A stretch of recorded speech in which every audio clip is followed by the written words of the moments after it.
हमारा जो आसूदा हाल लोग हैं ना, उनके घरों की तलाशी लें, उनके बैंक लॉकर्स की तलाशी लें। अरबों डॉलर उनके घरों में पड़े होंगे, ब्रीफ केसेस में, बेड्स के नीचे, उनके लॉकर्स में पड़े होंगे। वो क्यों नहीं निकालते? बंद करें गाड़ियां इंपोर्ट करनी, ट्रांसपोर्ट लाएं, आप पब्लिक ट्रांसपोर्ट को स्ट्रांग करें। हम पब्लिक ट्रांसपोर्ट में सफर क्यों नहीं कर सकते? एक एक वजीर मुशीर, एक एक ब्यूरोक्रेट, एक एक जज के घर 10-10 गाड़ियां खड़ी हैं, उनका पेट्रोल भी गवर्नमेंट दे रही है। क्यों हम एक गाड़ी नहीं दे सकते? क्यों हमारे जो रूलिंग क्लास है, जो ब्यूरोक्रेसी है, वज़रा है, मुझे वो एक कनाल के घर में नहीं रह सकते, एक के घरों में रह रहे हैं सब। हमारी बदकिस्मती ये है कि यहां ज़राअत की पॉलिसी बिजनेसमैन बनाता है या इंडस्ट्रियलिस्ट बनाता है, और गरीब की पॉलिसी हम अमीर लोग बनाते हैं। ना जिसने कभी गुर्बत देखी है वो गरीब की पॉलिसी क्या बनाएगा? और जिसने ज़राअत में, मैं अपने किसी भी वजीर खजाना से पूछता हूं कि वो कभी नंगे पांव खेत में चले हैं, किसी खेत में गए हैं जिंदगी में कभी? जिस तरह जहन को जंजीर से डर लगता है, पीर व मुर्शिद हमें हर पीर से डर लगता है, और मकतबा फिक्र की बोहतात जहां होती है, तर्जमा ठीक है तफसीर से डर लगता है। ये जो उसकी तफसीर करते हैं बजट की, जो भी वजीर खजाना कहता है ये जो हम टैक्सेस लगा रहे हैं इनका गरीबों पे कोई असर नहीं होगा, इनका अमीरों पे असर होगा। लेकिन हमेशा यह देखा है कि एंड ऑफ द डे सफर वही गरीब करता है और उसी पे ही असर होता है। अब वजीर खजाना इसहाक डार साहब जब तशरीफ लाए, हम बड़े खुश हुए कि शायद इनके पास हमारे दर्दों का कोई इलाज हो, कोई मदावा हो। लेकिन वो है बज़्म में इतना तो सबने देखा मीर, फिर इसके बाद चिरागों में रोशनी ना रही, ना गैस रही है ना बिजली रही है, और वो इतनी महंगी कर दिया कि गरीब का घर तो अब वो बल्ब नहीं जला सकता, क्योंकि उस एक बल्ब के जलाने का जो बिल है उसका 2000 से कम नहीं आता।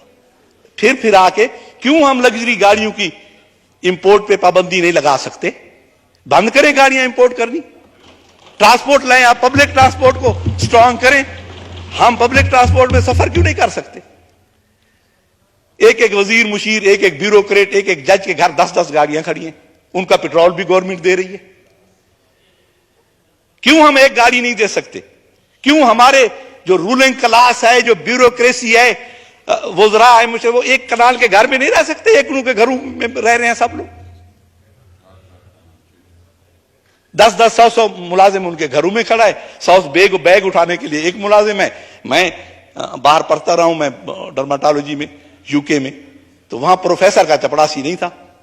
प्रोफेसर खुद फाइल उठा के बाहर जाता था, मरीज को बुला के ले आता था और उसे चेक करता था। हमें अगर चाय देनी होती थी क्लास को तो वो खुद ट्रॉली खींच के लाता था, कहता था हेल्प यूर सेल्फ। ये निजाम हम कब लाएंगे सर? यहां तो वही जो अंग्रेज आए थे, यहां हम उनके गुलाम थे, वही निजाम चल रहा है और हम गुलामी में जकड़े हुए हैं। यहां गरीब तो सर, गरीब का जीना तो बार हो गया सर। तू तो खिले खिलन जोगा, मैं रोवां तो रो ना सकदा। तू तो खिले खिलन जोगा, मैं रोवां तो रो ना सकदा। दुनिया रब दी तेरे हिस्से, मैदे हिस्से भूख दे किसे। वो तो भूख है उसके हिस्से में। तू तो मौत को खाक समझ दे, तू तो मौत को मार सटे ने। साकूता एक लाजे कीते, लाजे लाजे मरना पौंदे। और ई नगरी विच कोई ना आवे, ना कोई इत्था देरा लावे। ई नगरी विच कोई ना आवे, ना कोई इत्था देरा लावे। इत्था ता कोई एझा दुखे, शी को भी द्रफ चढ़ना पौंदे। सर यहां तो गरीब की हम सिर्फ बात ही करते हैं। सर आप IMF के पास ना जाएं। आप हमारा जो आसूदा हाल लोग हैं ना, उनके घरों की तलाशी लें, उनके बैंक लॉकर्स की तलाशी लें। अरबों डॉलर उनके घरों में पड़े होंगे, ब्रीफ केसेस में, बेड्स के नीचे, उनके लॉकर्स में पड़े होंगे। वो क्यों नहीं निकालते? IMF के पास हम जाते हैं, जो भी अरबों का पैकेज आता है उससे अरबपति फायदा उठाते हैं। सर गरीब तक नहीं पहुंचती ये मराहत। आप उस प्रोसीजर को जो गरीब की इमदाद का है इतना कॉम्प्लिकेटेड बना देते हैं, इतना पेचीदा बना देते हैं कि वो वहां तक पहुंचना ही मुश्किल है गरीब तक। IMF है, वो हमने देखा है, जो फार्मास्यूटिकल कंपनीज होती है ना, उनका जो मेडिकल रैप होता है, वो कहते हैं तुमने टारगेट 1 लाख का पूरा करना है। वो जब लाख का पूरा करता है तो वो कहते हैं आप 1.5 लाख का है अगले महीने। तो आईएमएफ ने तो यही करना है।